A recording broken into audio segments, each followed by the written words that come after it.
All right, let's talk about our friends over at Bass Pro. Under the visionary leadership of the founder, Johnny Morris, Bass Pro Shops and Cabela's is the leading North America's largest conservation movement. Together with their partners in conservation, they're positively shaping the future of the outdoors through donations, grant making, and advocacy. The 501(c) Outdoor Fund raises funds to support conservation efforts by activating more than 200 million passionate sportsmen and women, rounding up their purchases at Bass Pro Shops and Cabela's stores and online. If you've ever gone to a Bass Pro or Cabela's, you need to if you have not. And if you have, you've always seen that roundup button, and you always wonder, where does it go? Well, they have raised a lot of money for conservation, something that we can all get behind. So visit your local Bass Pro Shops and Cabela's today and round up for conservation. If you're looking to elevate your outdoor adventures, you've got to check out Mountain Ops supplements. Whether you're hiking, hunting, or hitting the gym, Mountain Ops has you covered with top-notch performance-driven products. Their supplements are designed to enhance your endurance, strength, and recovery, keeping you at peak no matter the challenge. Personally, I've got to tell you that my favorite is Ignite. Every single morning I start out with Ignite. It's an energy, it's a focus. It's definitely my go-to. I also love their ammo protein for lunch, especially in the to-go packs. Guys, I've been with them literally since the beginning, and I got to tell you, I would not choose any other supplement. So why wait? Head on over to mountainops.com. That's MTNOPS.com, Mountain Ops, and use the code KEEFER, KEEFER, for 20% off your order. That's Mountain Ops. Conquer more. All right, adventurers, whether you're camping, fishing, hunting, or just enjoying the great outdoors, you need to get that gear that can keep up. That's why we choose and trust Grizzly. It's built tough for every adventure with unmatched durability and performance. Their products are perfect for your next trip into the wild. Plus, they're made in the USA, and they come with a lifetime warranty. So why would you settle for anything less? I got to tell you, I have been using Grizzly products for years. I have the original cooler, still ticking today, and they have just moved into the hunting blind market. And I got to tell you, that is the most fantastic hunting blind I have ever seen. I'm very excited to use that this fall. From drinkware to bags, you name it, Grizzly has it all. They're an amazing brand, and they support the outdoorsman. More importantly, they are built to last. So check out grizzlycoolers.com. That's grizzlycoolers.com's Forge Your Own Trail.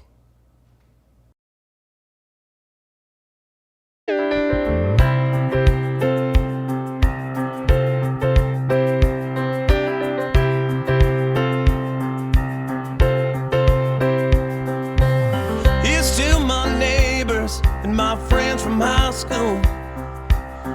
Here's to the small towns, all American just like you. Here's to my family, to the place I was born and raised. We're living the good life, baby. Is there any other way? Here it is now. Buddy, love you, man. Cheers, man. All right, here we go. Yes, sir. Here's wow, to you. that's smooth. It is. Ooh. Here's to you. All right, everybody. Welcome to the BeAlive Podcast, where we talk about all things Be Alive. That's basically what it is. And that's a lot. So stay tuned, because we're just getting a rhythm on this thing. This is an exciting week for me. I've got a very, very special guest coming on, Mr. Mike Passaglia. Mike is a man of many, many titles. Most importantly, he is an entrepreneur. He is a mentor of mine and a big brother. So we've known each other for many, many years. We got a chance to turkey hunt together, and we thought, why not? It's time to actually sit down and bring our conversations to the world, because they are something. So, Mr. Mike Passaglia.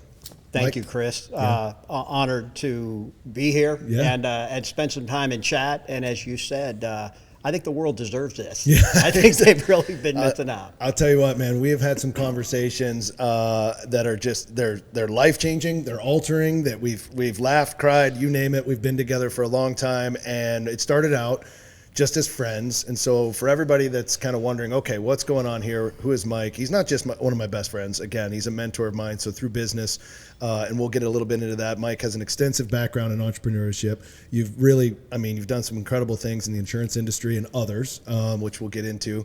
But our common bond is I was a guide and he was the hunter. And we started out together in the woods, and that was back in 2006, if you can believe it. Yeah. Like, Kylie was born in October. I met you in January of that year. I think she was conceived when we met. I think it was. Yeah. She was born in 10/06, and I met you in January. In Reno. Yep. And pretty much that she was there. So that's exactly what happened. Feel like I was a part of that. Not like that. Well, you were a part of it, not that night, though. Of course, no. We'll clarify that. Not that night. But yes, that week is the first time we ever met. And that's a funny story in itself. Like, just the first time we ever met, because I had just left the ranch that I was working at. I was guiding, and we went into family business, and we had another ranch. We were outfitting at the time. And I was like, the business side of me, I was like spot and stalk through the entire SCI convention looking for people that were getting turned away, maybe because another outfitter was booked. And I saw you and your beautiful wife, Angelica, and you guys walked away, and I kind of appeared. Hello, sir. Yes, you did. You looked like you were looking for a whitetail hunt. You popped out like the little hotel travel guy in the commercial. Like, here I am. Here I am. So then I said, come on over, like, check out the booth. And you guys came over, and we just hit it up right away. We had some fun and just started laughing. And I thought, this is going to be a really fun hunt. And then lo and behold, now it's 2024, and we've been on hundreds of adventures together over the years, and so many stories of the outdoors. And I would say that bond of being out there is what has, really kept us together. It is. It's like 20 years ago yesterday. And, for me, you mentioned entrepreneurship. I was honored to serve our country from 84 to 89 in the U.S. Navy, Hayes, Gray, and Underway. Great experience, so many different countries, just an honor. And then when it was done, it was time to get out. Yeah. And you think about what you do next. And I actually ended up in the insurance industry more because I needed to make money.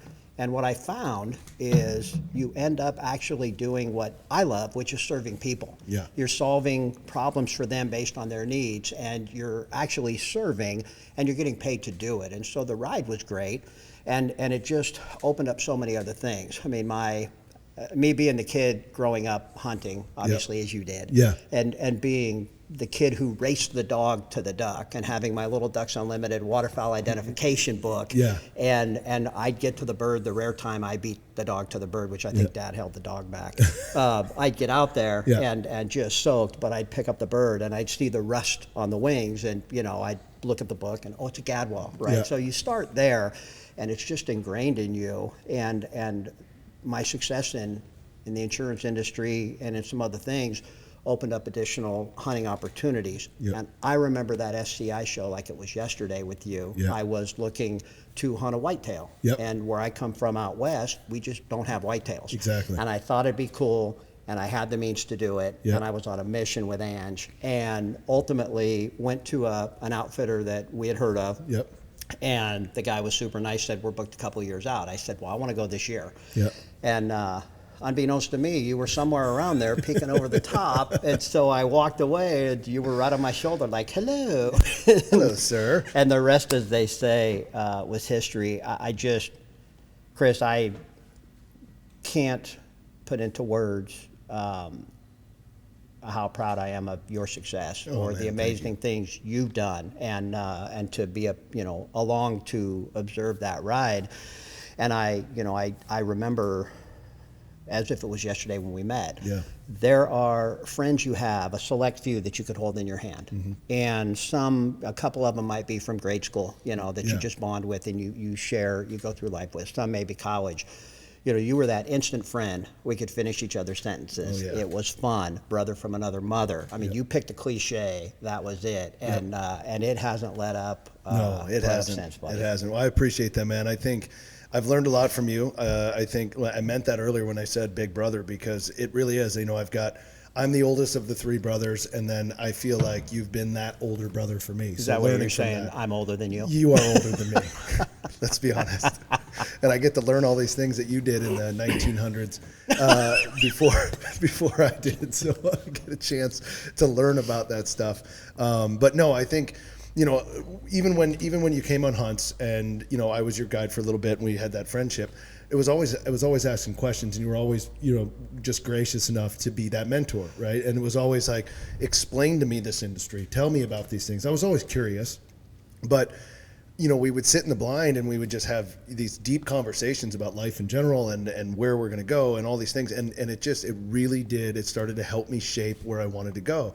And throughout life, there's always those things where you have this disconnect. So, a couple of years, a lot of things were happening. You were in business. You had a lot of stuff going on. We were in a situation in business, all these things. You died. I died. That was true. That kind of. That threw a bit. I died on your birthday. On my birthday. Yeah. So happy birthday. I died on your birthday. Great. But I came back. That was your present. I'm still pissed you didn't call me, but I'll get over it. Yeah, I think that was exactly right. It was like, boy, I can't believe it didn't call me this year. And I was like, well, I've been dead for 2 weeks. Listen, we live in a world where there are no excuses, my friend. This is true. That's how you succeed. See, that's the mentor in you, giving me everything, and I expect that from you. So, but it was like, you mentioned it earlier, just like friends, you can just pick it right back up, right? So after I did come back to life and started to heal again and all those things, it was like, as soon as we saw each other, it was like we were right back together, and it's been that friendship ever since. And we share some certain things like Napa Valley, a love for wine. You are way better at it than I am. We're going to do a guest pour decisions while you're here because you have to. Honored. And then hunting, right? And it's been crazy, I guess, turkey hunting specifically. Like, you and I have been on this mission. I mean, I'll go to California, you come to Michigan, and we just have so much. It's not even about the bird itself. It's about, like, you and I putting 200 miles on the truck and just talking the whole time, and then eventually we end up, shooting a bird. Well, in all fairness, it's always about the bird with you because you always find a way to get me one. Now, when you came to California, it was definitely not about the bird. I'm still over in California. They got these walnut walkers out there that I have yet to figure out. But here in Michigan, we got these Easterns, and we've got them down pat. So it's been fun. How about South Dakota too? Oh my goodness! I mean, if we had pictures of that. There's some great pictures of South Dakota. We filled a rental car in one, just full, chock full, and the birds I think are down in the state now because after that hunt. I mean, that was Jason, Casey, myself. That was an incredible adventure we went on in South Dakota. Yeah. And that was a place you had a connection on, and it was like, yeah, we're going, and we had never killed those kind of birds before, and now, lo and behold, we did. So, amazing time. Going back to the turkey hunt for just a second, back when we first met, I want to tell everybody a brief story. We had this. I looked different, like a lot different, right? So, yeah. So I was rolling around about 240, 245 at that point. You were very shapely. I was very shapely, yes. And at the time, I had a goatee. And I was very resemblant at the time of Mr. Jack Black. That's what you always said. You were Nacho Libre. Everything was Nacho Libre. Yeah. Oh yeah, Nacho. Absolutely. Mm-hmm. So Nacho Libre, Mike was just calling me Nacho. Like, I think. And the movie was popular. It was. I mean, going back 20 years. It was. It's going back 20 years. We had Nacho Libre, and Mike just is calling me Nacho now, like all the time. But look. If you really think Jack Black and you think back to then, you can see it. School of Rock. You don't even have to start doing him, and then it makes it worse. Yeah, it's totally him. There's the Nacho. These are my stretchy pads. Nacho Libre was very popular back then. Yes.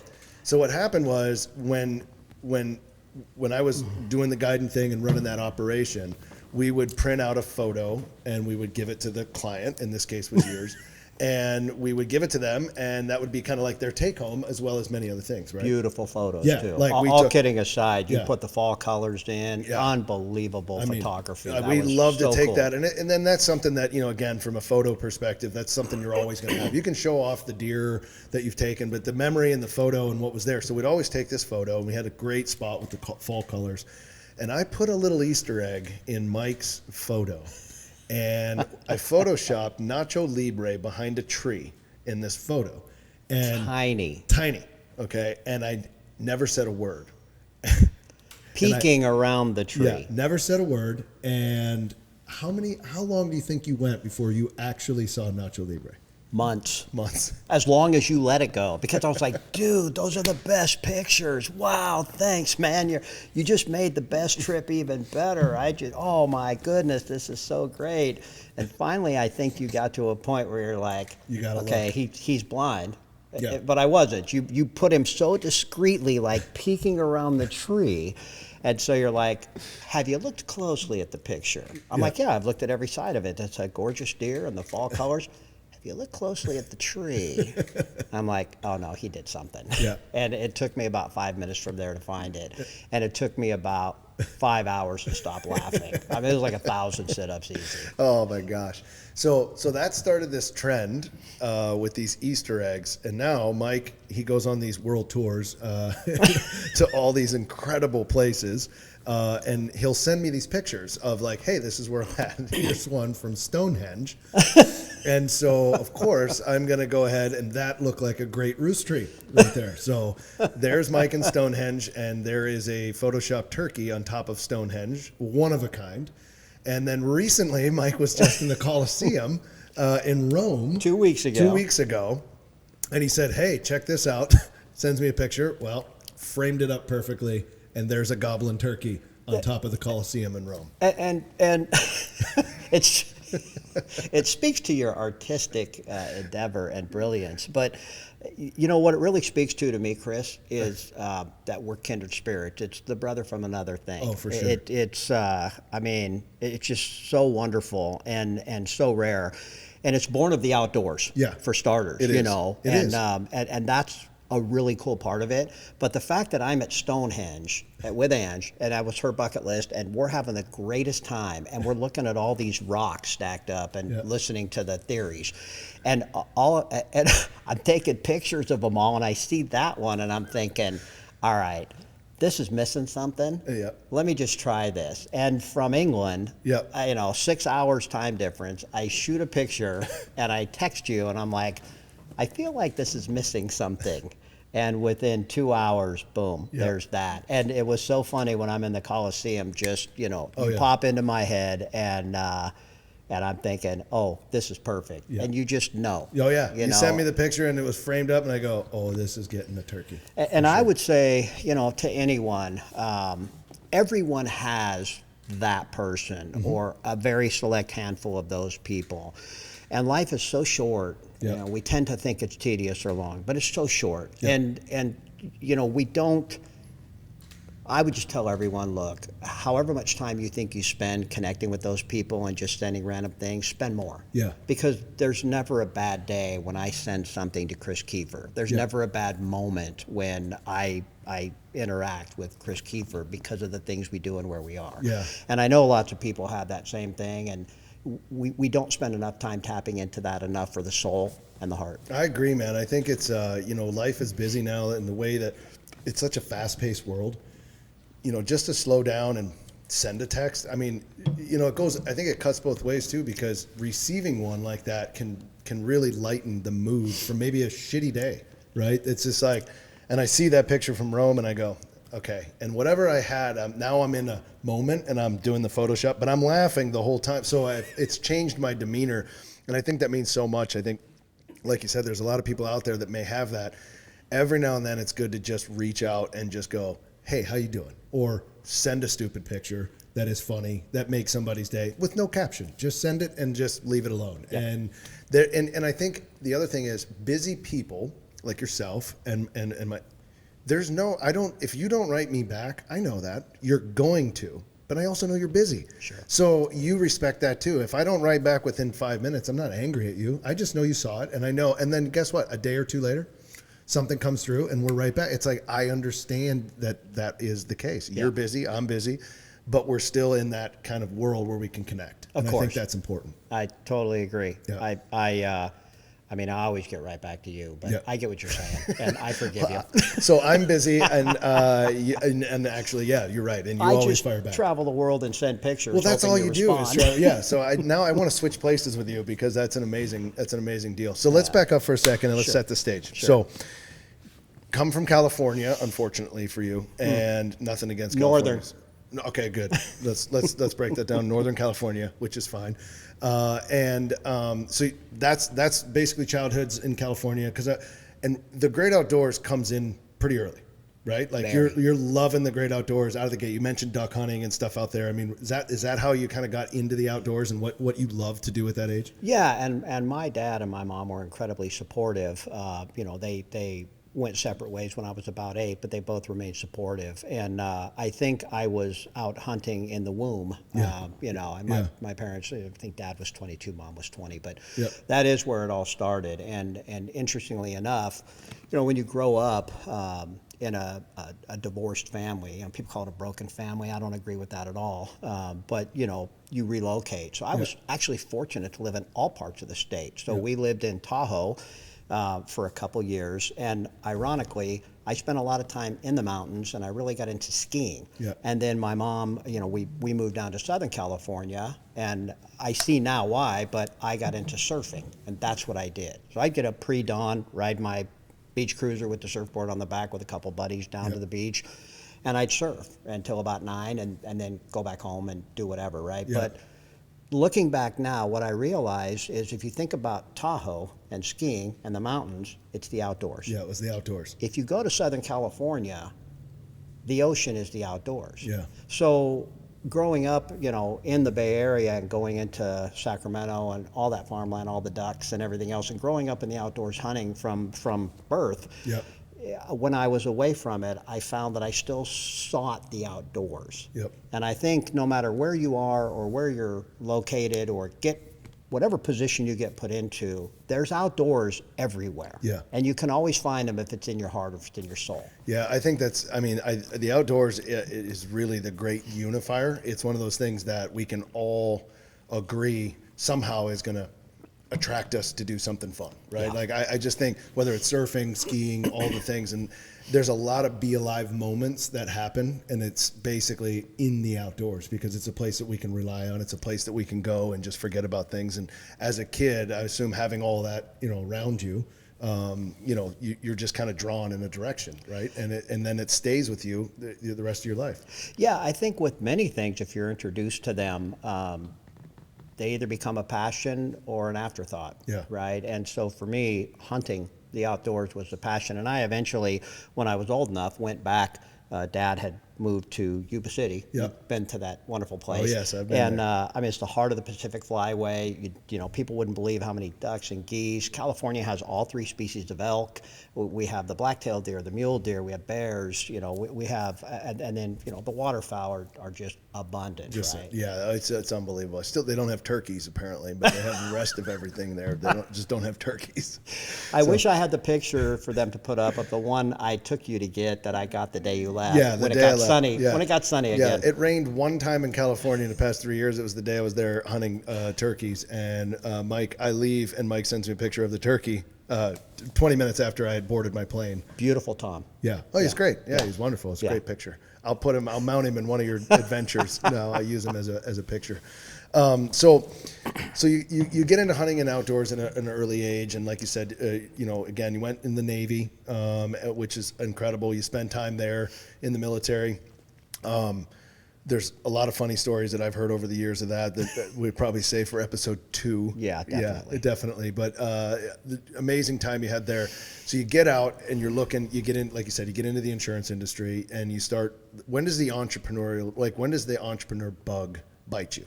Like, when does that happen? Because I know you worked a little bit for some other people, but you really have the spirit of an entrepreneur. Like, when did that bite you? So if I were to answer your question with a question, Yeah.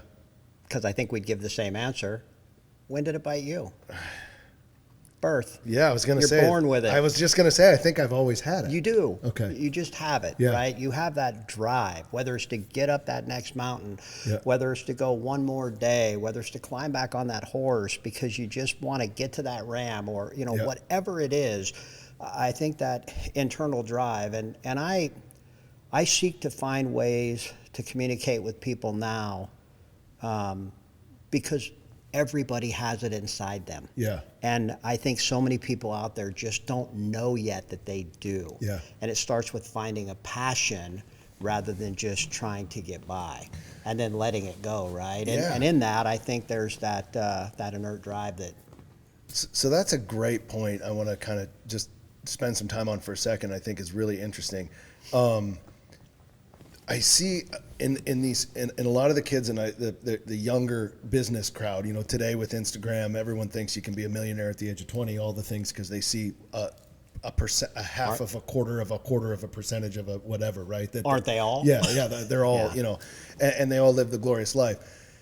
But they think that that's going to happen right away. And then and if they don't, they're mad, or they're distraught about the fact that they're not at the age of 2022. Do you think having a passion, such as hunting or the outdoors or something, and the ability to put all the focus in that starts to bring out the traits of an entrepreneur? Like, you know what I mean? If the traits that we have, like you mentioned, go to the next peak, climb the next mountain, learn the patience of sitting in the woods, learn those things, do you think that correlates over and eventually kind of translates into what is now our careers, because we both started out in the outdoors? I do. I think it can. I mean, the simple fact is, I think that some people are born able to run a 4.340, and some, no matter how hard they work at it, aren't going to run better than a 4.6, right? Yeah. But you can get from a 5 flat to a 4.6. So for everyone, I think it's there at some level. Yeah. I do think, this will probably come across as arrogant, but it's not meant to be. I do think that you and I we run 4.340s in life. Yeah. And in just passion and desire, we pour ourselves. It's what I see in you that I like so much and like to be around and feed off of. Yeah. It's just that endless drive, and that I'll find a way and let's go, and always thinking of the next thing and bringing so many others along. Yeah. It's just cool. Yeah, that's a fun part. And to be clear, I run probably about a 7.40, 7.2 maybe, because I got a metal leg. I don't run at all anymore, so that's fine. Yeah, Remember I died once. I have a metal leg. Yeah, I do. I remember I thought you had a peg leg on that hunt after you were brought back, and a peeper, as I recall. Well, I had the big peeper. You had the eye. Yeah, so my eye, I fractured my orbital bone, and Mike, in all of his graciousness, would say, "Hey, can you do the big peeper to me?" And so I would just like go like that to him, like sitting, in places, and it would be like we'd just both lose it as soon as I did the big eye. So because I couldn't squint, and I still can't to this day on the left eye. So yeah. No, and how about Inception, Conception? Oh my gosh. We would get going in that deer blind we'd sit in over there back in the day. We'd be up there, and we would start laughing, whether it was you and I and Ange, you and I and my dad. It didn't matter. You and I. Yeah.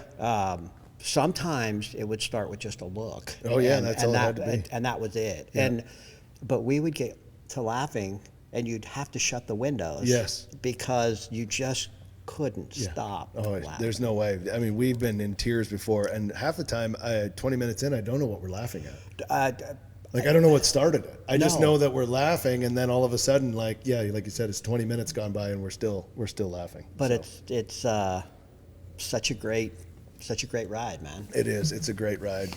So backing up to what you talked about, I agree. I think it's amazing for the outdoors, and from an early age, I think there is kind of this entrepreneurial bug that's implanted in you, and I think it's okay to find out. I get a lot of questions like, when is it okay? Like, when do you find out you have it, and when do you know you don't? And I guess the answer that I always think about is like, it's okay if you find out you don't, right? Like, some people think they do, and they don't realize what it really takes. Like, and then once they do it, it's okay to be like, it's just not what I'm cut out for, because it does take that extra drive, that extra over the mountain, that extra, when everyone leaves at 5, it's 9 before you leave. It's the things that are unseen, I think, is what maybe sets apart, a successful entrepreneur. It is. I completely agree with that. And you pay your dues. When I came into the industry, I worked for an organization. Yep. I was told where to be, what to do, how to do it, where to go, right? Yep. I found the fun in solving the needs of the people and taking care of people. Yep. But, you you have to pay your dues. And I think it's tough on the younger generation today because of social media and all those things. Because what you don't post is what I call day 9. It's when you're quitting. Yeah. You know, and so everybody thinks that everybody's crushing it. And I see so many younger people today that are saying, well, you know what I'm going to do is I'm going to build my own company. Which one? Well, I don't know. Well, how? Not sure, but I'm going to do it, right? Because I see it. It doesn't work that way. The beauty of being young is you have a lot of time. Correct. And you should spend that time learning from others who are further along and emulating their good behavior. And when you identify traits of theirs that you don't like, then just be a better them, right? And network and connect. And it doesn't matter what business you're in or what you do, but if you're going to run your own company, if you're going to build your own thing, you better have a passion for it or find the passion in it, because if you don't, it's not going to work. You're cooked. Sure. Yeah, you're cooked. And I agree with that. So time is a really big thing too, because, you know, if you think back to our story, in 2006, I was a deer guide at a ranch. Yeah, but you had a vision. But the idea is that was still almost 17 years ago. 18 years ago, I was a deer guide at a ranch. And so time, I would have never predicted in 2006 that I would be in the position I am today with the shows and the CEO, BeAlive, all the things that come with that. But that's 17 years. And what a lot of people think, they see it today on social media and they go, well, I just want to do that. But it's been 17 years of grinding every single day without the vacations, without the party, without the stuff in the beginning. But everyone now just sees 17 years in and goes, that's what I want to do. And I'm like, well, then take 17 years to do exactly what I did, or yourself or other entrepreneurs. Like, they see that instant gratification is what we're so used to. And that's just not the case in today's world, right? It's never been the case, in my opinion, right? And it's such a great point, because what we've done and owned businesses in is so different. And yet, watch this. I can go back 15, 20 years and tell you, young people would walk in and I'd say, so, you know, what are you looking to do? What are your goals? They say, well, I want to sit where you're sitting. I want to be you. I'm going to be you. I'm like, great. And here's all it takes. Quit a couple times and tell yourself quitting's the worst thing you could do, and re-engage, as painful as it is, and stick it out because you believe in it. If you can make it through that. Oh, by the way, when you're building a company of your own, be sure not to take any paycheck for yourself for at least 2 years. And if things are tough enough to make sure you make payroll, make sure you go out and get at least $75,000 to $100,000 to get through the first quarter of next year, because you believe you're about to turn that corner. So as long as you're willing to do all that, it's going to be a piece of cake for you. Yes, a piece of cake. And at the end of it, be prepared to lose it all and be okay with it. Like, because the journey was worth it for guys and gals that are out there that are chasing it. Like, and again, I always say this to the hockey team, the Chargers, the team that I coach with my brothers, is there's no winning and losing, there's winning and learning. And I think that's a big thing. I have learned so much from losing. Like, people are like, I hate to lose. Well, I do too, but at the same time, like, I've learned so much from losing. Like, every single time I lose, I'm like, well, what did I learn on that one? What did I learn on that one? And so the people that do say, I want to be there, I want to be in that chair, I want to be this, I want to be that. Okay. And I did too. But it was, again, 17, 18, 19 years, in some cases, a career of wanting to get it done, doing the extra mile, prepared to lose it all the things you just mentioned. Don't pay yourself. Chris, you lost your life. Yeah, dying once. You don't lose more than your life, man. Yeah, die once and come back, which is fine. You know, I mean, I was blessed to come back, and I knew at that moment, like, I was shook. Like, that was where I was really shook. I had a 6-month-old baby, and I was dead. And I'm like, what happened if I really would have died? Like, I left that 6-month-old baby, and I was doing these things. I was not living that life. I was like, I didn't prepare for any of this. And that's when I was like, done, time to be alive. Well, think about this, though. And I look at it from an outsider's point of view, loving you to death. You did die.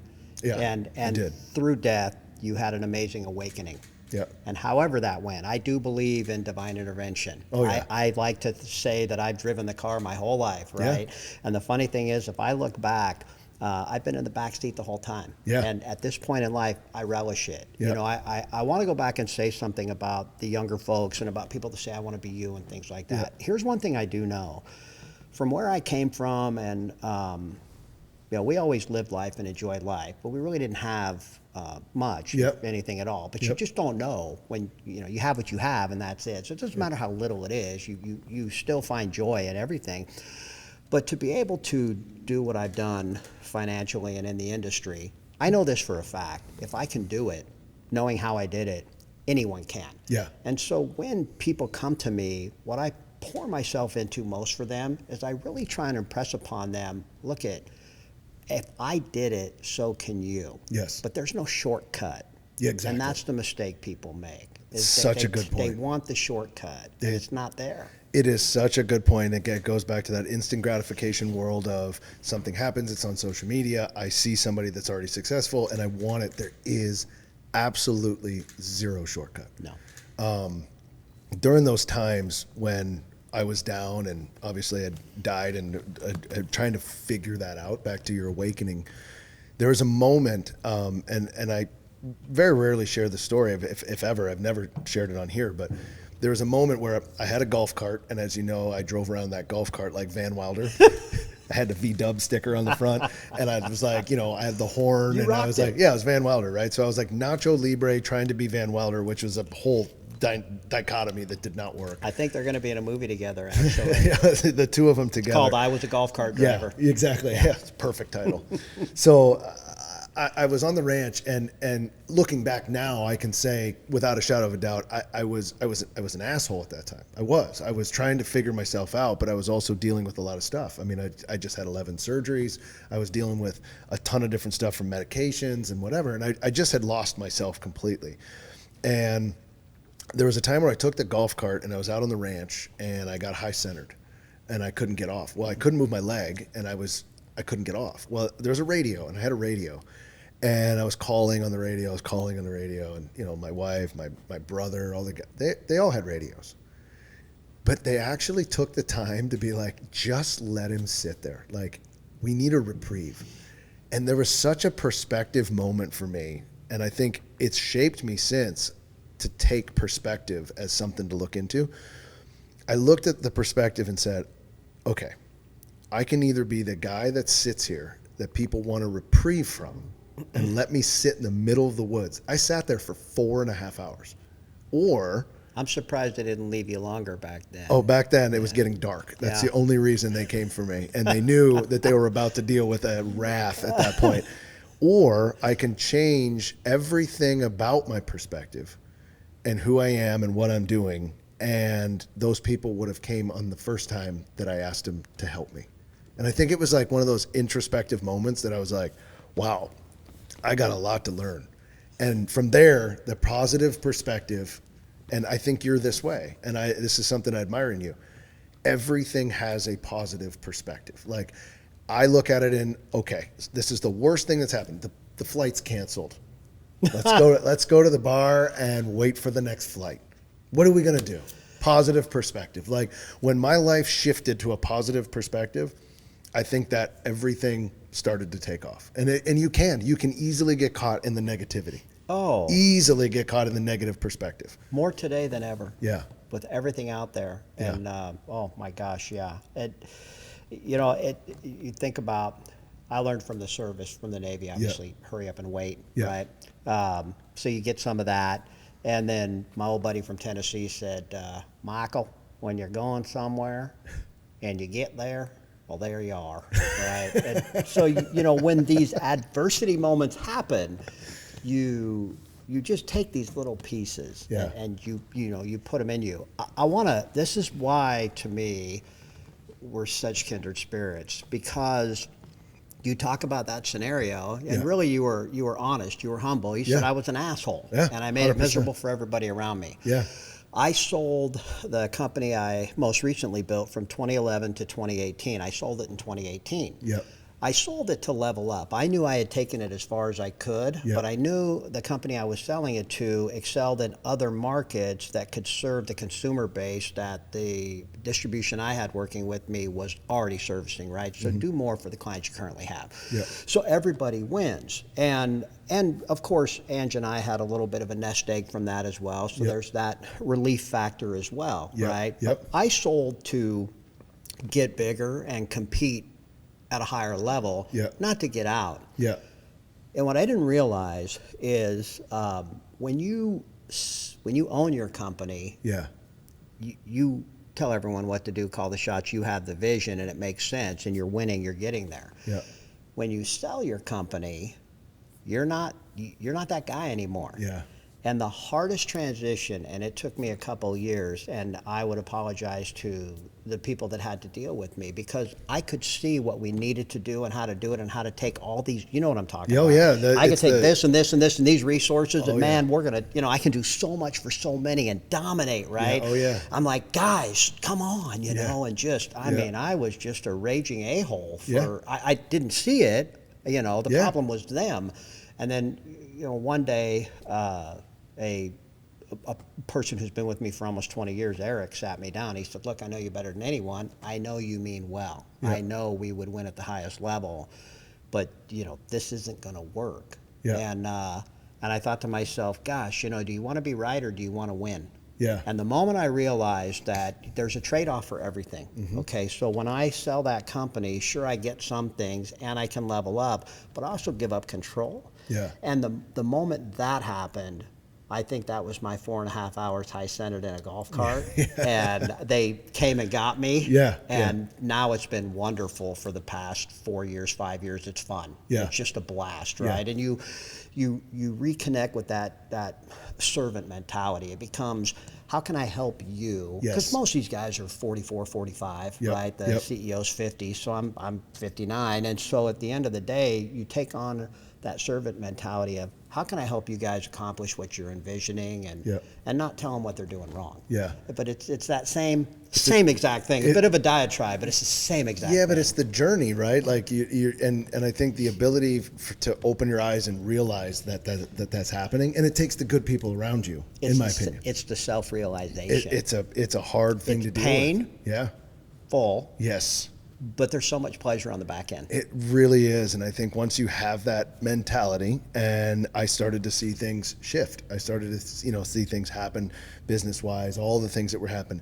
And then the hard part is staying in that same perspective, because business is on roller coasters. It goes up, it goes down, and you bring it up before. It's like you have to be prepared not to pay yourself, not to do the things. And what people don't see behind the scenes is that, especially when we had at that time such a forward-facing business. Like, we were on television.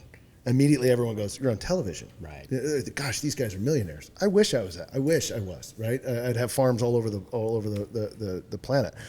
It was just like there's a perception that you're trying to battle to be like, look, I'm just trying to build a company just like everybody else, and you have to stay in that positivity, and you do need good people around you. And I think that whole, show me your friends, I'll show you, what kind of person you are kind of situation, I think is a real thing, and surrounding yourself with good people, mentors, people that are willing to be a mentor, like yourself, that's important, because those are the gut checks that you need that entire time.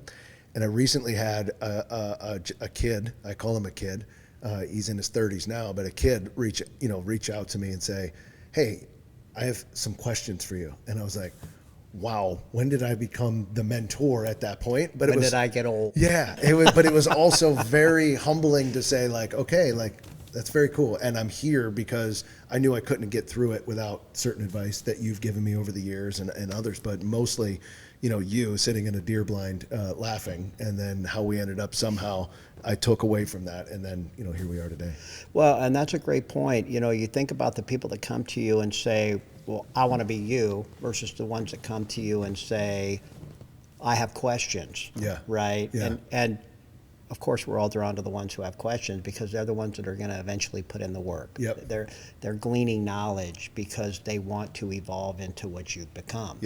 And I would say, what's hardwired in you, I remember you as the deer guide.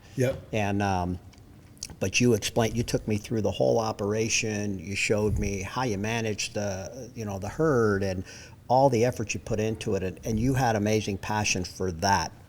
And then when you talked about when you guys got into the television aspect of it, and you talked about it, and just the knowledge and the passion for that, and then the production side of it, and now BeAlive. You know, it doesn't matter what you've done. I've watched you do for almost 20 years now, or basically 20 years now. You approach that mountain with the same drive, desire, and commitment, no matter what country it's in, what mountain it is, how high or low it is, whether it's sandy or shale, it's irrelevant. You go at it with that way, and I think that's a huge attribute to your success. I really do. Well, I appreciate that, man. It takes a team. It takes the right, people, learning, openness, willingness, everything. Someone once told me that everything up until 40 is practice. I told you that. I think it was you. No, it wasn't me. No, it wasn't you. Everything up until 40 was practice. And it was really interesting in my career that I did a lot up until 40. And I learned a lot from all of that stuff. And now at 45, these last 5 years, I've been able to implement it. So it's really kind of been one of those things that I've now I've been through that. I've lost it. I've done it. I've done that. I've been burned. I've been smoked. I've been on the top. I've been on the bottom. I've been, and so when you do that, it's like, try everything. That's what I encourage all these kids that I talk to today. If you're coming out of high school and you're going, try everything. But focus and commit. Correct. To each thing you pick. 100%. That's the difference. Don't get paralysis by overanalysis, and don't dip your toe into 7 pools. Exactly. Try it, but that's such a great point. When you're doing it, put 100% focus on that thing. Right? Absolutely. And you talk about, this is, I apologize in advance. You lost your life. That's loss, right? Life is so precious, and it's such a joy. And but having lost so much of what we did was dependent on homeowners. And so when the mortgage market crashed in 08 and 09, and then you talk about getting burned and having a seedy business partner go through what I feel was a midlife crisis, and I feel sorry for him. But these types of things happen, and you don't think, you can't see that coming. No. That one, it blindsides you. Yep. And the greatest, because we lost everything. Mm-hmm. But Angie and I, when we lost everything, we never lost each other. Mm-hmm. We never lost our home, which is our foundation. And most importantly, we never lost our sense of humor. For sure. And we always were able to find the joy. And it was probably the greatest thing that ever happened to me, because I realized all that other stuff is fantastic, right? Someone once said to me, money doesn't make you happy, but if you're happy, money makes it even better, right? And so it's true. But, it was a great reset, because it took me back to my core, and it made me realize when I grew up with nothing, I was always happy. I found happiness in the outdoors and life in general, and around family and interactions with people, new friends, total strangers, right? And so having that happen and being able to carry that forward, and then hitting reset and being able to have that look back. If I was going to do it again, what would I do different? Knowing what I know now. I'm incredibly fortunate for having that to have happened to me, because when I reemerged, it was, if I was doing it again knowing what I know now, and it just, everything took off and was so to the nth power. It was incredible, and it opened up the doors to go do all the hunts and everything else that, oh my gosh. No, and seeing you rebuild that, it was inspiring, and seeing you come in and again, it was like at the same time in my life, I was trying to figure out that same thing. How am I going to build this? You were doing it.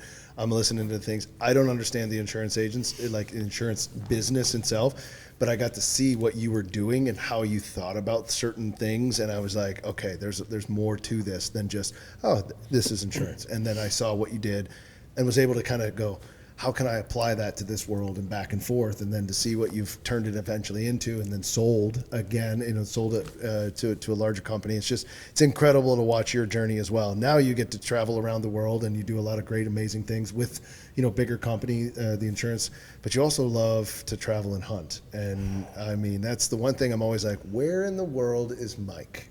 Where in the world is Mike?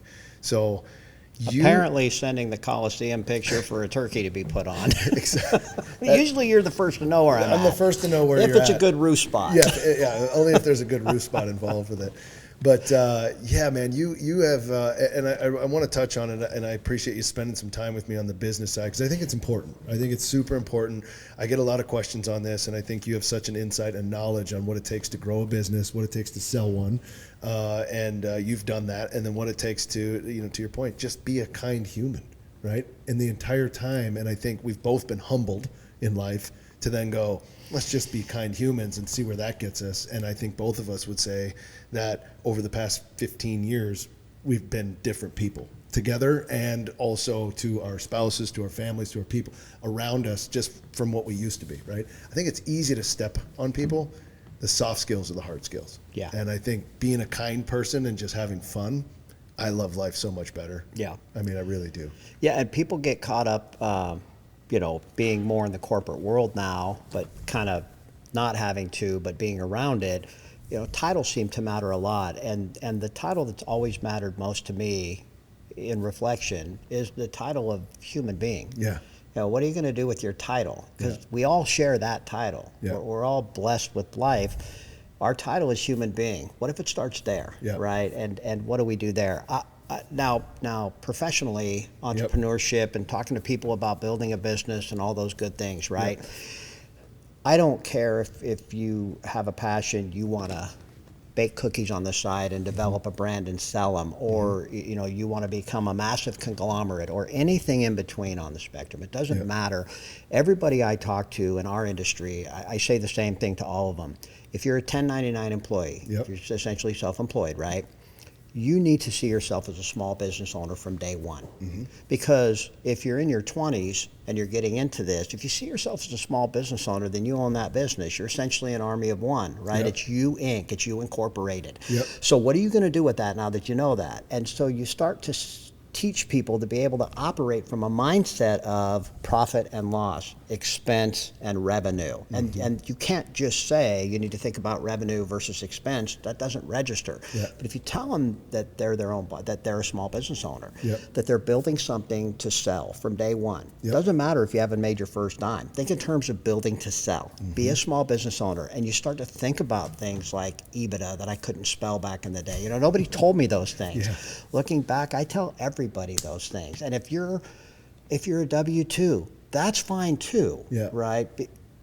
But if you have a job you like, you're never working. Yeah. Right? Yeah. And so it doesn't matter. There's a lot less pressure or stress with that one, right? Yeah. But if you want to try and build something of your own on the side, take on that second full-time job. I mean, to me, if you work 8 hours a day. I sleep about 5, maybe 6, right, if I'm lucky in increments. Yeah. But honestly, even if you sleep 8, you got another 8 hours a day. Yeah. Well, you have a second full-time job building your own dream. How about dedicating 5 hours to it? Mm-hmm. Just watch Cops a little less every day, right? And stop wasting your time. Yeah.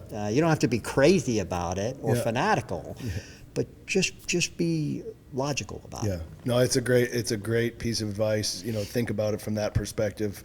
Like you said, incorporate from day one. Think about what that means, and it really does. It changes your perspective on it. And I wish I would have known a lot of this stuff growing up and throughout that career early on. But I just had the advantage of learning from guys like yourself and these other guys that were coming in from Texas. Everybody that came in had a different job. So as a guide, I was able to pick the brains of, people that were in the mortgage business, the insurance business. And by the way, some of these guys were flying in private jets, right? And they're landing on private jets.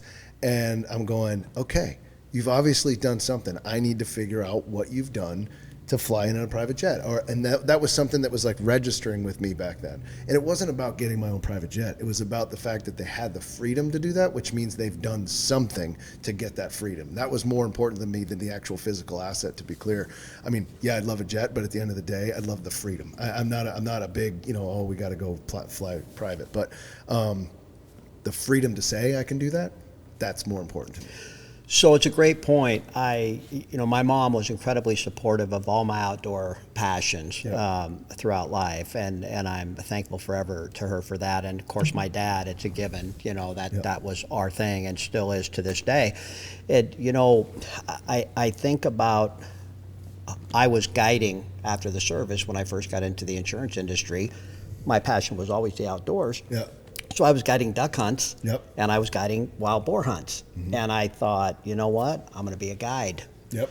And I remember, this is why I'm telling you this. Yeah. It's not an accident you're not a guide anymore, or am I? Yeah. It's not because we weren't great at it. You were phenomenal, and you made it fun, right? And I know I did the same for a lot of the folks I took. But at the end of the day, my dad caught on to it. He said, look, Mike, you can be a guide, and you'll always be hunting. You'll always be in the outdoors. Yeah. But when you get into your mid-40s, you're going to start to ache, hurt, break down. Yeah. He said, have you ever thought about being the client? Because your passion is to hunt. Yeah. So have you thought about being the client, not the guide? Very interesting. And I said, it's interesting. And he said, look, if you can do something where you're your own boss and you can get to a point, it'll open up those opportunities for you. You should seek to be the client, not the guide. That's very, very interesting, man. That's such a great way to put it. Yeah, at the time, I think I was 24, and it sounded like this, Charlie Brown, But I do think subconsciously it planted itself. But I do think the seed planted, because I never forgot that, and subconsciously I was driven to that, and obviously. You were a guide, I was a client, but you've long since moved beyond all that too, and done some amazing things. But it's just, and for hunting, whatever your passion is, for me, my passion was hunting. Yeah. I never thought about being able to go on the types of hunts and the number of hunts and the places I've hunted.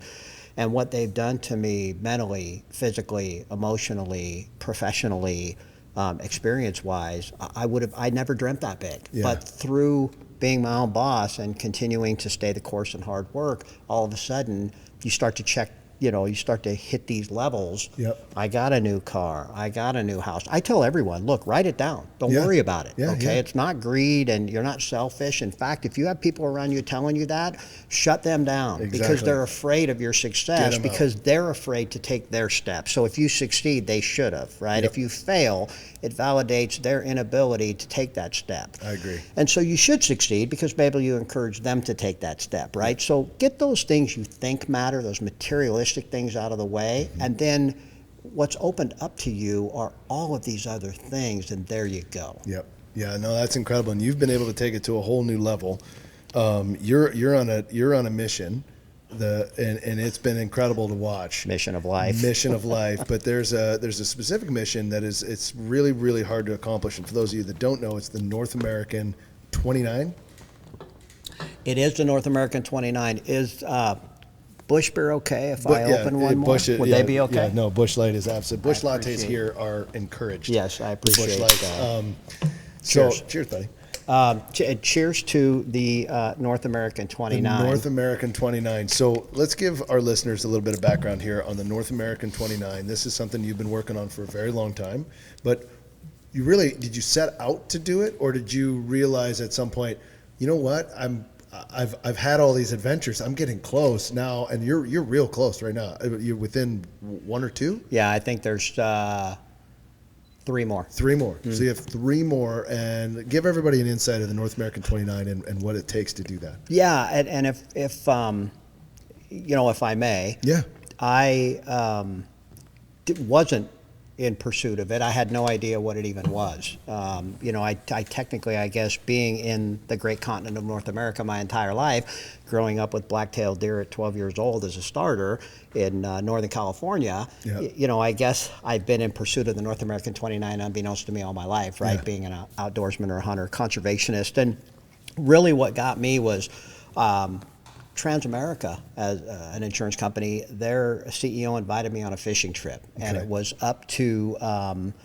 I was up in Manitoba. It was a fly-in fishing trip. Yeah. It was incredible. Yeah. I bought a magazine on the way home coming back from Canada, and it was, I don't even remember what magazine it was, but on the cover was a stone ram, a stone sheep. Oh, a stone sheep. Yeah. And this thing with that white and the charcoal and the golden horns, it just looked at me from the shelf. And it said, Robert Goulet. it said, come get me. Yeah. Come see where I live. Yeah. It spoke to me. Yeah. And I didn't know what it was. I had no idea, but it just kept looking at me. And so I went to SCI and I went and found out what a stone sheep was, booked a stone sheep hunt, and I found out there's something called the Grand Slam, but the stone sheep hunt, the first one I went on, I actually didn't get a ram. I got a mountain goat, I got a great Canadian moose, but I did not get a ram, and it ended in heartbreak.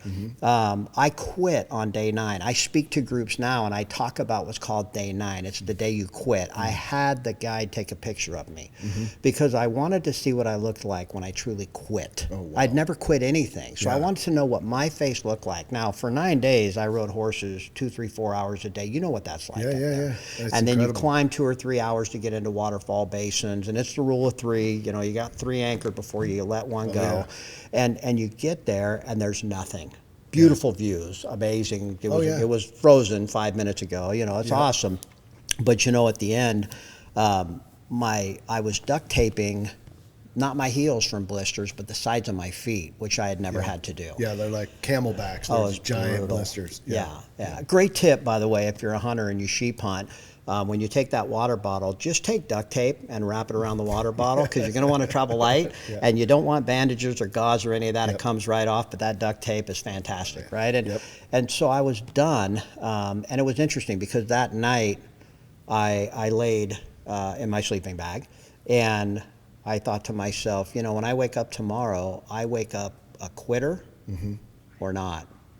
And I'll never forget that I quit, and with that, I didn't, whatever else was about to unfold for me, however close to whatever was next I was, it's never going to happen. I'll never know. No. And it killed me to not know. So I woke up on day 10 and I went after it, and I went after it hard. I wrote in my journal, I'm going to finish strong. It's not even about the ram, it's about family. It's about, you know, your mind gets so reset on those things. It's the greatest reward ever. We call it disconnect to reconnect. Yeah. Right? That is like, I mean, that's one of the things. You disconnect and then all of a sudden, boom, every feeling's back. Brilliant. Absolutely right. And so I went back the next year, got a ram, had an adventure. I mean, we actually barely survived coming back. Probably shouldn't have. And the little raft we tried to get, you know, it flipped, and we tied I put my rifle on my shoulder, slung it over me. The guy tied the ram horns to his waist with a rope because those are the 2 things we could lose if we had to swim for it, and I didn't want to lose, right? And so sure enough, all that happened, and we made it, and the rest was history. But he sent me the broken oar lock and everything else in the mail a little while later. Cool. And you know, but to go back. So the Grand Slam, there's 6 rams. And that's a feat in itself. I mean, that is an incredible feat. That's the only hunt that I've ever been on that I cried and wept like a baby, and I didn't shoot. Casey, I was with Casey when he was on. We were at 7,000, 8,000 feet. I mean, it was right at the tip top in the Yukon doing our thing. When he pulled the trigger on that hunt, I wept. I wept. I really did. I mean, like, it was an amazing moment of just sitting there weeping. I had so much respect for the animal. I had so much respect for the terrain. And at the same time, I had just been on probably the hardest thing I've ever done in my life. And I did it. I surpassed what I thought I could do. You can prepare physically, and you do, for those hunts. You have to. Hardcore. But you can never prepare mentally, because man plans and God laughs, right? And nature's going to do what she's going to do, and you're there for a short time, and she doesn't care. And it's all so intimidating and huge and overwhelming, but it's so much a part of how incredible life is. And so, you know, it helps. It has helped me mentally understanding that for flight delays or, you know, things we get caught up in professionally or personally. It's like, really? I mean, come on, you know, it's going to move through, and it's not as bad as it seems, and you'll figure it out. But you know, the Grand Slam of North American Sheep was cool because you have the Dall, the Stone, the Rocky Mountain, and the desert, and it takes you down into the Sonoran Desert of Mexico, where it's could be 100 degrees, right? It's mountainous. It takes you for the Dall sheep to Alaska, or the Canadian Yukon, the Alaskan Yukon. For the Stone, right, northern BC. For the Rocky Mountain, numerous places, but each one's a little bit different, and each place is a little bit different, and each experience is quite a bit different. So the Grand Slam was something I wanted to accomplish after I got into ram hunting. And then it was just about going on hunts that I like, whether they be New Zealand, been, right, or caribou, things like that you love. For me, someone said randomly, and I'll finally get around to answering your question. Someone said randomly to me, well, you must be close to the North American 29. And I said, 29 what? And they said, the North American 29. I said, I'm not a box checker. I do things that appeal to me, and then I have a great experience, and whatever happens. Like the animal lures you there, but it's never the end-all, be-all of the experience. It's the experience itself once you're there. And so for me, the North American 29, I looked at it, and sure enough, I had a lot of them, and I thought, what an amazing continent we live on. From the high Arctic, where it's minus 60, and how those people live up there, and their culture and tradition, and how amazing they are. They're incredible. All the way through our great United States of America, and then down into the southern Sonoran Desert, and how hot it is there. That's North America. And these 29 animals represent from the highest of North America to the southernmost part of North America, and everything in between. They represent cultures, the people you interact with, the terrain, the environment, the climate. And I thought to myself, having been able to hunt in Europe and Australia and New Zealand and Africa and different places, right here, our continent, in my humble opinion, is by far and away the best. I think it's amazing. For wildlife and for game and for the cultures you interact with from top to bottom. And so I decided when I was that close, I'd like to finish it. And for all of us that have attention span issues, I'd like to write a compilation of short stories about it, right? And I actually call it Accidental Quest, Amazing Pursuits. There you go. And just one lucky kid's experience in pursuing the North American 29 without even knowing you had to. And so each one is going to each animal touches on, where was it? Like for the black-tailed deer, you can do it right outside of Napa. So bring your wife. Do some wine tasting. And then have an incredible black-tailed which I'm in favor of. Of course. So it's really, whether it's about the people there, the challenge of the hunt, both physically or mentally or both, political ramifications, misrepresentations around some of these animals, things like the polar bear. It's just so misrepresented. There's plenty of them. There's so many of them, and they're managed so incredibly well up there. Was that Nunavut that you were in Nunavut? Yeah, it was in Coral Harbor in Nunavut, and they have a native biologist with a master's in biology from the lower provinces, but they also have a biologist with a master's in biology from the lower province that's up there as well. They study the animals, they look at the food source, they do understand the ice can, it doesn't stay frozen as long, but it's not some dramatic thing, and the seal and all of their food sources are doing fine. So they allot tags every year for these people. And in that community of 900, they allotted 44 polar bear tags the year I was there. Wow. Because that's what it takes to continue to manage that species correctly and not let them get overpopulated. And there's so many more left after that happens. I can only imagine. And it's got to help the community up there. I mean, just in that community, the dollar that's coming in, the resources, what everybody's spending. I mean, that's all part of it. And it's got to put a jolt into the Nunavut community. They are the most awesome people. Yeah, incredible. I've been fortunate to go there 4 different times for different things and at different times of the year. And some are more favorable than others depending on how much clothing you have to wear. Exactly. But So ultimately, when I harvested my boar, my polar bear, just a amazing animal. He was on a walrus kill on the beach. And the escape for him, if he was going to do one of two things. We got out of the wind. It was amazing to see his giant head swing around from a mile and a half away, because he could semi-wind us with it quartering off our shoulder. Okay. So we got inland, and we're going along, and the Arctic is the rocks is the shoreline, but there's enough fold to crouch and go. And once we had the wind in our favor, he could care less. He was back on his walrus kill, and right on the shore. And so we got close. We knew we were close. Yeah. And my guide Danny, he goes, he's a Inuit native, great guy, and so he says, I think we're getting close. Let's look. And so he stands up, and he came to about here on me. So he stands up and he's looking this way. And I stand up and look, and I'm looking, and I turn here, and 60 yards away, here's this giant head swinging around, this polar bear. Yeah. And I'm like, right there. And he goes, wow, go get him. He's the one. He's it. Like me, go get him. And so, you crawl up there, and it's interesting because I found out later, once I exposed myself to him, you have a second to make the shot. Yeah. And they're going to do one of two things. They're going to run right at you, yeah, or they're going to run away. Yeah. Right? There's not much time for decisions. It's either. one or the other. Yeah. And for them, you can't talk them out of one or the other. It's done. Yeah. And so I was fortunate it all came together. And I said, he was taken off. And he goes, he was going to go into the Arctic. He would have swam 5 miles out, and he would have just sat there and watched until he determined whether it was safe to come back or not. Got it. So all the bears people have hunted in North America, how many of them have an escape route of just diving into the ocean and swimming 5 miles like a dolphin and just hanging out? Yeah, and just waiting. Yeah. And those, but the coming back, every single piece of that beautiful animal was taken back.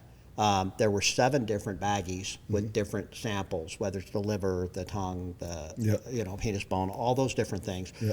And all of that goes back to the biologist for study. Yeah. They measure everything, you name it. But the coolest part is that community, and I think it's in us here, but I feel like with BeAlive and some of the things you're doing are so cool because I think we've lost touch with some of that. The first thing they did is put out the word that a polar bear was harvested. And then they went to the elders' homes and gave them their share of polar bear meat. Okay. And so then Danny asked me, we had shared snacks. My wife prepared some snacks for me. Angie always puts trail mix together and love notes. So my deal is I get the notes, you get the M&Ms, right? Got it. And so we're sharing that on the shore, but his wife made sandwiches. So here you are in the Arctic, middle of nowhere. Yeah. And you're trading food that your wives have made for you to go out on the hunt. Yeah. And you just can't almost explain that feeling. So he invited me over, and we had polar bear the next day, and it was actually quite good. Yeah. And then flying out on the little bush plane that gets you out of there off the sand, there's about 10 people on the plane. But one lady was she was an elder, and she had, almost no teeth left and had lived a great life, I'm sure. And as I'm getting on the plane, she grabs me and she says, "You hunter that shoot polar bear?" Yeah. I said, "Yes, ma'am, I am." She said, "Oh, thank you." Hugs me and says, "I love polar bear meat. Now we are good for the winter." That's awesome. They share. They take care of their elderly first, like we should take care of our veterans first, and they go from there. Yeah. No, that's incredible, man.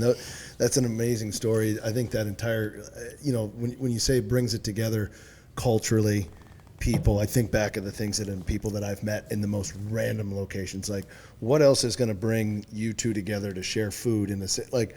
It just doesn't happen unless you're there in the outdoors and you're doing something with a passion together, and then all of a sudden, like, these things happen. And until you've experienced it, it's really hard to explain to someone who hasn't. Like, if you haven't experienced that, you don't need to go on a polar bear hunt. No. You need to experience what it's like to push yourself and do something like that, or go into that culturally and just go off grid, disconnect to reconnect in certain areas. What it's like to be at 9,000 feet, it's incredible. What it's 7,000, 8,000 when you've just put in 9 hours on a hike for a sheep, and you get to the top and you go, they're right over they just went over another one, and you got to go again. Like, that's the war, and you got to sleep on the mountain, and then you don't know what's going to happen. Is it going to snow tonight? You have no idea. But boy, is it mental. And you know what?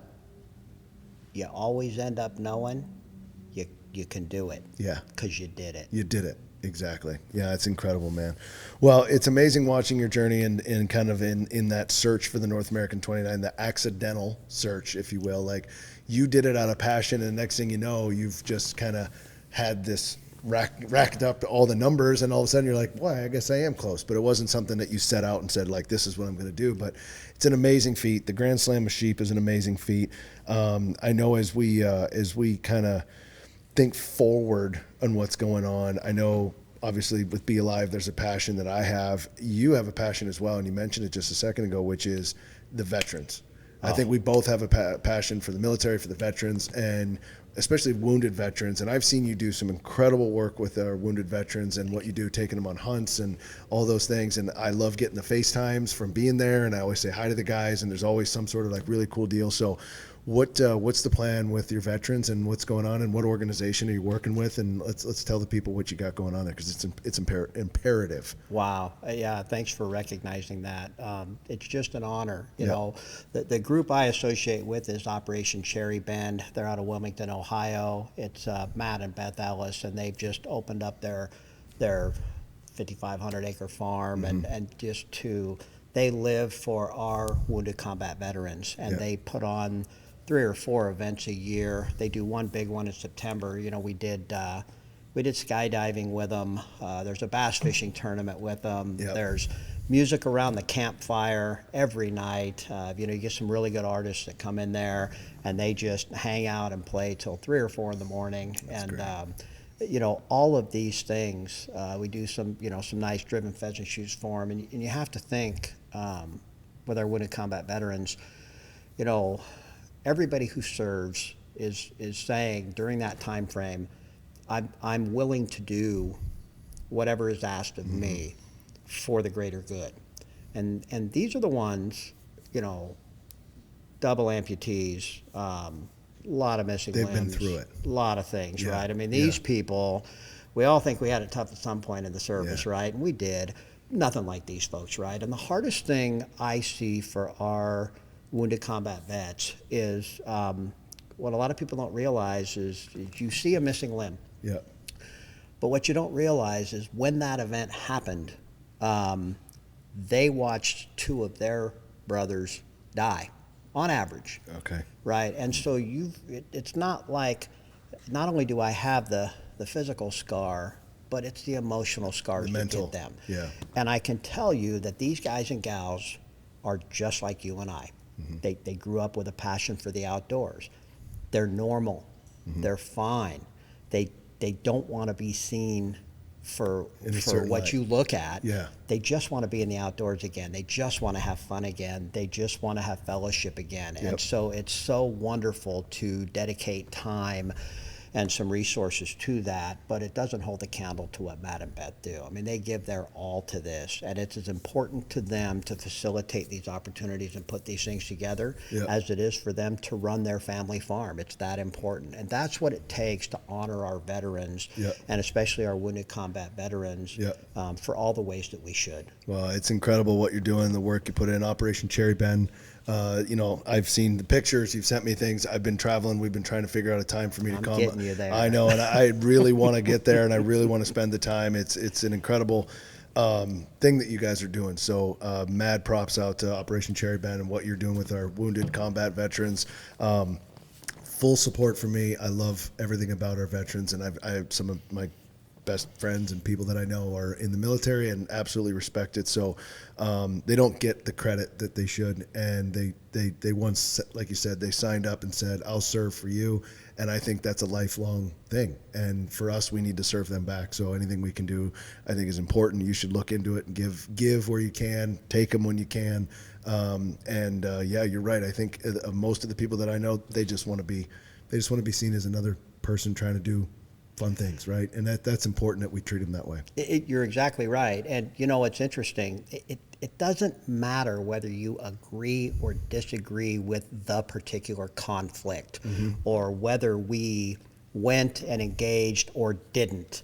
None of that matters at this point. It's not about that. It's about them. It's about normalcy, because they're still just you and I, man. I mean, we get in the woods and there you go. And actually, Larry has become a good friend, and he's on Cabela's commercials, Yeah. of all things. He's fly fishing in a stream, and there he is with his, legs, His new legs. legs. His new He's legs. definitely not cold. Yeah. And doesn't need waders. He doesn't need waders. He's got his new legs. And he'll tell you. He'll be the first one to tell you. I was going to say, and he would laugh about that too. Oh, He would love every absolutely. bit of that. So, and that's what I find too, is they have an amazing sense of humor. There are veterans about this, and they just want to have fun. So, yeah, if you can get involved with that, I think it's incredible. So thanks again for what you're doing there. Man, we've covered a lot in when you and I could sit and talk for hours, which we're gonna do. So we've got a turkey hunt that we're gonna go do, and we'll keep you posted on what happens there. But Nacho Libre, we have had some fun together, man. Is there anything else you wanted to cover while we got you here? Is there anything else you wanted, any other stories you want to go through or talk about? Did we start yet? I know. I don't even know how long it's been, but I guarantee. How long has it been, guys? 1:17. An hour and 17 minutes. We sat there and had a conversation, and it felt like it was about 15 minutes. Yeah, my gosh, man, all the fun I've had with you, all the memories, Yeah. all the future ones, our wives, Napa, Florida, the things we're blessed to have and to do. And I would just say this, when you told me about BeAlive, Yeah. the BeAlive, Yeah. and what you were doing, it really put a lot of things into focus for me, because everything all of us do is about being alive. Yes. We're alive today. Yeah. We have no guarantee that that'll be the case tomorrow. Yep. We are guaranteed that there'll be a day where we're not anymore. Mm-hmm. And it's such a blessing. Why? I mean, you don't run around like a goofball, Yeah. right? Yeah. But why not make the most of it and just enjoy the ride every day and realize you don't really control as many things you think you do. I totally agree, man. BeAlive to me is an energy. It's palpable. You can feel it when you're alive. For me, it's in situations like this. It's in the outdoors. For you, it's hunting, it's sheep, it's working with the veterans, the combat veterans. That is BeAlive. That's your energy, because everybody has it. It's just different for everybody. Yeah. And what I think we have to get used to saying is, it's okay to be different, and it's okay to have that. Like, people think you have to be this, you have to be that. You don't. No. You just have to be you, period. End of story. And if you find a thing that makes you BeAlive, do it to the fullest extent, and you will have a good time in life. That's what I found out. Find it, find the passion, and go all in, right? And that's what BeAlive is. It's that energy that you can feel. And I feel it in you. I feel it when we have a conversation. When you're around, there's an aura about it, and I really appreciate you. Everything you've done for me in the past, everything you've taught me. Now we get to, I guess, sit back, have a glass of wine or 4, and go turkey hunting in the morning, because we just got permission on a new piece of property that I can't wait to take on. Yes, you secured that one Yeah. for us. Great job, buddy. It's going to be a good one, man. Mr. Mike, appreciate it, man. Thank you so Likewise, much. my friend. Great convo. Love you, brother. Love you too, man. Thanks, guys.